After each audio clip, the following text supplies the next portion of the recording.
আল্লাহর অনুকরণ, রাসূলুল্লাহর অনুকরণের পথ, এটাই সিরাতে মুস্তাকিম। কেউ কেউ বলেছেন সিরাতে মুস্তাকিম হলো কিতাবুল্লাহ, হাবলুল্লাহিল মাতিন। কোরআনে হাকিমে অন্য জায়গায় যেই রজ্জুকে আল্লাহ আমাদেরকে শক্ত করে ধরতে বলেছেন, ওয়াতাসিমু বিহাবলিল্লাহি জামিআ, তোমরা সম্মিলিতভাবে আল্লাহর রজ্জুকে মজবুত করে ধরো। হাবলুল্লাহ কোনটা বন্ধুরা? আমার তাফসীরের কিতাবে লিখেছে কিতাবুল্লাহ, কোরআনের পথ সিরাতে মুস্তাকিম। সুবহানাল্লাহ বললেন না যে কোরআনের পথ? কথা বলেন না কেন? কোরআনের পথ সিরাতে মুস্তাকিম। কেউ বলেছেন শুধু তাই নয়, সিরাতে মুস্তাকিম হলো ওই পথ, আহলে সুন্নাত ওয়াল জামাতের পথটাই হলো সিরাতে মুস্তাকিম। আল্লাহর পয়গম্বর লম্বা একটা হাদিসের ভিতরে বর্ণনা করেছেন, পয়গম্বর বলেন, বনি ইসরাইল ৭২ ফেরকায় বিভক্ত ছিল, আমার উম্মতের ভিতরে ফেরকা আরো একটা বেড়ে ৭৩ ফেরকা হয়ে যাবে, সবগুলি জাহান্নামের ভিতরে যাবে, শুধুমাত্র কেবলমাত্র একটা ফেরকা আল্লাহ পাকের জান্নাতে যাবে। সাহাবায়ে কেরাম জিজ্ঞাসা করলেন, মানহুম ইয়া রাসূলুল্লাহ, ৭৩ দলের ভিতরে শুধুমাত্র একটা দল যদি জান্নাতি হয় তাহলে তো বড় কঠিন বিষয়, তাহলে তো বড় ঝুঁকির বিষয়, তাহলে তো বড় আতঙ্কের বিষয়।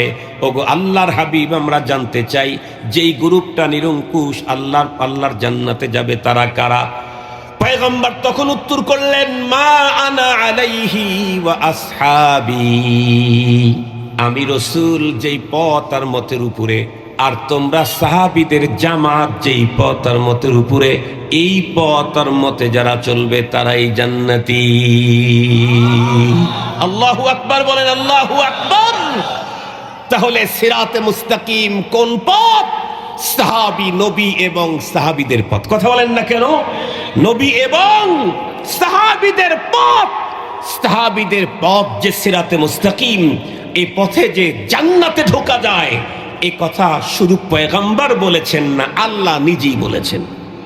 আল্লাহ পাক বলেন, আস-সাবিকুনাল আউয়ালুনা মিনাল মুহাজিরিনা ওয়াল আনসার ওয়াল্লাযীনা ইত্তাবাউহুম বিইহসান রাদিয়াল্লাহু আনহুম ওয়া রাদু আন ওয়া আ'আদ্দা লাহুম জান্নাতিন তাজরি তাহতাহাল আনহার। আল্লাহ পাক নিজে বলেন, আস-সাবিকুনাল আউয়ালুন, সাহাবায়ে কেরামের ভিতরে সাবিকিনে আউয়ালিন, চাই তারা আনসার হোক অথবা মুহাজির হোক, আল্লাহ পাক বলেন আমি তাদের প্রত্যেকের উপরে রাজি আর খুশি, এবং আমি তাদের জন্য জান্নাত রেডি করে রেখে দিয়েছি। শুধুই সাবিকিনে আউয়ালিন, মুহাজির আর আনসার সাহাবীদের জন্যই কি আল্লাহ পাক জান্নাত রেডি করে রাখছেন? না না, আল্লাহ বলেন ওয়াল্লাযীনা তাবাউহুম বিইহসান। কিয়ামত পর্যন্ত যত মানুষ সাহাবায়ে কেরামদেরকে সঠিকভাবে অনুকরণ করবে, আল্লাহ বলেন আমি তাদের জন্য জান্নাত রেডি করে রাখলাম। আল্লাহু আকবার বলেন। এ মুসলমান, বর্তমান সময়ে বাংলাদেশে সবচাইতে বড় ভয়ঙ্কর মুহূর্ত কাটতেছে। আমরা তো সারা জীবন শুধু শুনে আসলাম ওযু ভঙ্গের কারণ আছে, নামাজ ভঙ্গের কারণ আছে, রোজা ভঙ্গের কারণ আছে, হজ ভঙ্গের কারণ আছে, কিন্তু ঈমান ভঙ্গের যে কারণ আছে সেটা অনেকেরই জানা নাই। ঈমান ভঙ্গের কারণ আছে না নাই? কথা বলেন, ঈমান ভঙ্গের কারণ আছে না নাই? আপনি যতই সুন্দর করে ওযু করেন, ইসবাগে ওযু, যত মাযহাব আছে সমস্ত মাযহাবের ইমামদের সবগুলি কথা মেনে বড় চমৎকার ওযু করলেন জমজমের পানি দিয়েই, তাই বলে কি এই ওযু চিরজীবন থেকে যাবে না? ভেঙে যাবে। কখন ভাঙবে? ওযু ভঙ্গের কারণ যখন আমার দ্বারায় প্রকাশ পাবে তখনই ওযু ভেঙে যাবে। সেটা ওযু করার মাঝখানেও হতে পারে, ওযু করার সাথে সাথেও হতে পারে, ১-২ দিন পরেও হতে পারে। নামাজ যদি বাইতুল্লাহর ভিতরেই আমি শুরু করি, কমপ্লিট মুকাম্মাল ওযু করার পরেও, তারপরেও কি এ নামাজ ভেঙে যাওয়ার সম্ভাবনা নাই?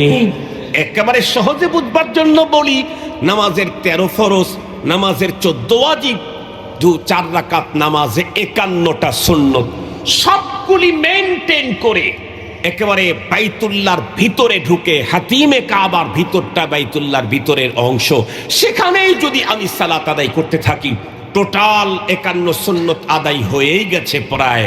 শুধুই সালামটাই বাকি আছে, 4 রাকাতের কমপ্লিট। সালামের মাত্র 20 সেকেন্ড আগে নির্ধারিত শরীরের কোনো এক জায়গা দিয়ে যদি বাতাস বের হয়ে যায়, তাহলে নামাজ আসে না গেছে? সব জায়গার বাতাসে নামাজ যায় না। সব জায়গার বাতাস বেরোলে কি নামাজ যায়? নাক দিয়ে মুখ দিয়ে বাতাস বেরোলে নামাজ যায় না। মেয়েদের আরো কিছু জায়গা আছে যেখান থেকে বাতাস বের হলে ওযু নষ্ট হয় না, নামাজ যায় না। কিন্তু একটা জায়গা এমন আছে যেখান দিয়ে ছেলেদের বাতাস বেরোলেও যাবে, মেয়েদের বাতাস বেরোলেও যাবে। এরকম জায়গা আছে না নাই? আছে। তো ওই রকম এক জায়গা দিয়া একেবারে সালাম ফিরানের আগ মুহূর্তে যদি বাতাস বের হয়, এই সুন্দর নামাজটা আছে না ভেঙে গেছে? 70-80 বছর পর্যন্ত আপনি সিরাতে মুস্তাকিমের উপরে ছিলেন, মৃত্যুর 1 বছর আগে এসে এমন একটা কথা বললেন, এমন একটা কাজ করলেন, এমন কিছু বক্তব্য দিলেন যে মৃত্যুর 2 বছর আগে আপনার সাজানো গোছানো ইমানটা ভেঙে গেল। কথা বলেন না কেন? মৃত্যুর আগে এসে আপনার ইমানটা ভেঙে গেল। ভালো করে বুঝার জন্য চেষ্টা করবেন। এই তো মাত্র কিছুদিন আগে গেল হিন্দুদের বড় পূজা। এই পূজাতে কি পরিমাণে মুসলমানদের ইমান যে ভাঙছে তাদের খবরই নাই। আমাদের দেশের অনেক মানুষ পূজা অনুষ্ঠানে গিয়ে 2 হাত এরকম করে তাদের মতো করেই কি দিয়েছে যেন? প্রণাম দিয়েছে। কারে? মূর্তিরে, প্রতিমাকে। বলুন তো দেখি, ইসলামের কোন কর্নারে প্রতিমা রাখার সুযোগ?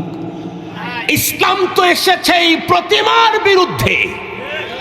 ইসলাম তো খানায়ে কাবার প্রতিমাকে ভেঙ্গে চুরমার করে দিয়েছে। আমরা বলি না যে তাদের প্রতিমা তোমরা ভাঙতে যাও, এ কথা আমরা বলি না। তবে তাদের প্রতিমাকে যদি প্রণাম করো আর যাই হোক, তুমি ইমানদার থাকার কোনো সুযোগ নাই।